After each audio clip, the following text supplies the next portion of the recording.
I'm Dr. Chris Balow, Chief Academic Officer at SchoolMint, and in this video we're going to explore the difficult problem of discipline disproportionality. So what is this notion of discipline disproportionality? It is when exclusionary discipline, in school or out of school suspension and expulsion, is disproportionately applied to certain groups of students, such as special education students and students of color. Nationally, 7% of students are excluded, but special ed students are excluded at 2 times more often, and students with emotional and behavior disorders 6 times more frequently. Unfortunately, the problem is increasing across the nation for special education students, and it's 50% greater than in the 1980s. Students of color, particularly Black, African American, Hispanic, Latinx, Native American students, have been shown to be up to 4 times more likely to be suspended than white students. Suspension has proven to be ineffective for reducing behavior issues in students with disabilities and students of color. Moreover, suspension has been associated with a variety of negative educational and social outcomes, including future disciplinary infractions, repeated suspensions, academic failure, school disengagement, and even dropping out. Now, the basis of the problem. Number one, it's a problem of practice.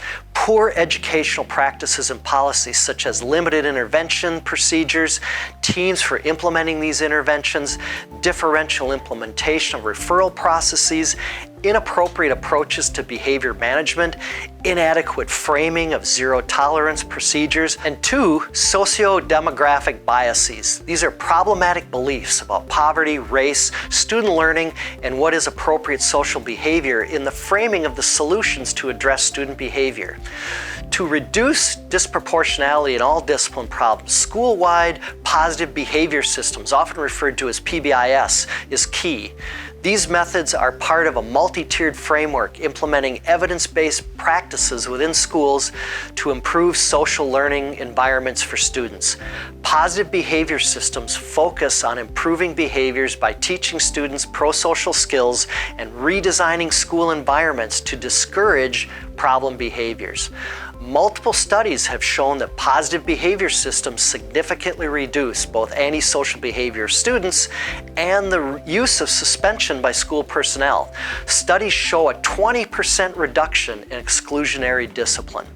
Positive behavior systems include these core factors. First, focus on positive and reducing punishments. Clearly defined expectations for students. A clearly defined matrix of positive and negative consequences.